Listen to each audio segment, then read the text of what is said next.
Hey guys, welcome to the office of RJ DeWolfe. It's your friend Coach Scraggles here. Seems that RJ's still missing. He's been missing for a couple weeks now, but I have been in denial about it, and it's working out great. I've been hanging out with Jordan. He showed me this band called Black Sabbath. I like them a lot. Learned something new about myself. And I vibe with the Sabbath. But, I feel like the show's gotta go on, right? So I figured do an episode, And RJ left some notes about episodes he wanted to do, so, I figure keep the show alive, make sure nobody's concerned out there, and do some cool stuff. So I want to do an episode on biofeedback. Biofeedback, it's like, well, we've been talking about magic spells and the occult lately, what with that weird series creature fucking things up for us.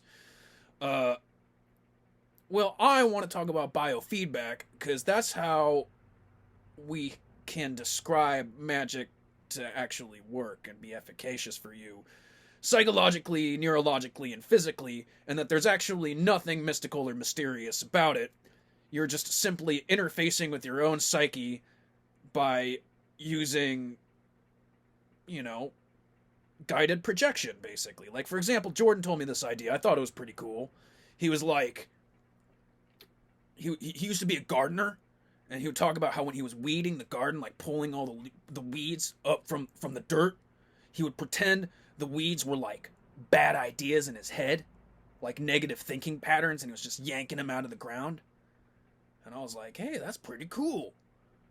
And I asked him if it worked, and he said, well, the next day there'd be a bunch more weeds again. And it just kind of shows you how hopeless you are against negative thinking patterns and bad ideas. So actually it was kind of a hopeless exercise. Anyway, maybe I should say something more hopeful. Cord cutting. He had told me about cord cutting, like a cord cutting ceremony. That's basically biofeedback. Just imagine the person you need to disconnect from your heart.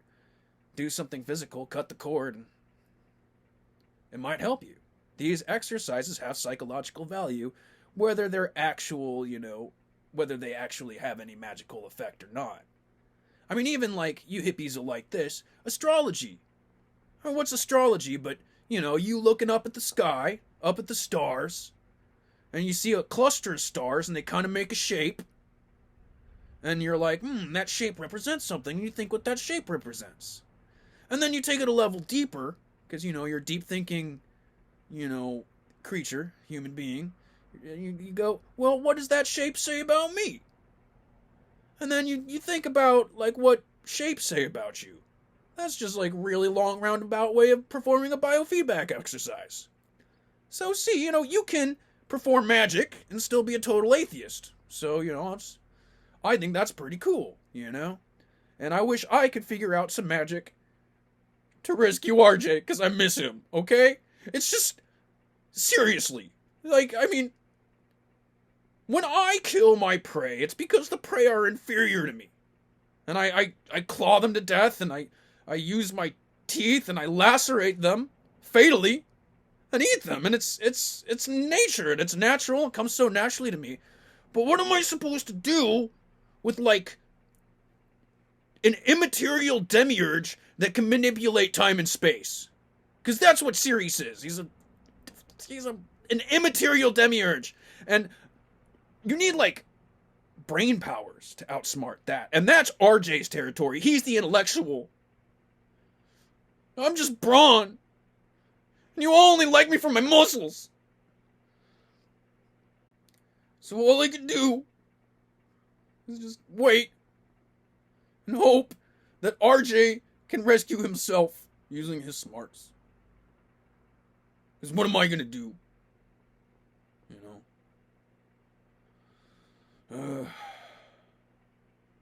See, this is why I need to stay in denial.